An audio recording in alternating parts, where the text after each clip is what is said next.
ఏ పాటిదాననయా నన్నింతగా హెచ్చించుటకు, నేనెంతటి దాననయా నాపై కృప చూపుటకు.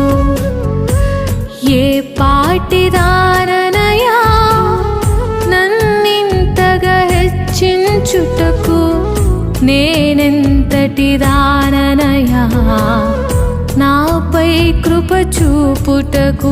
నా దోషము భరించి నా పాపము క్షమించి నన్ను నీలా మార్చుటకు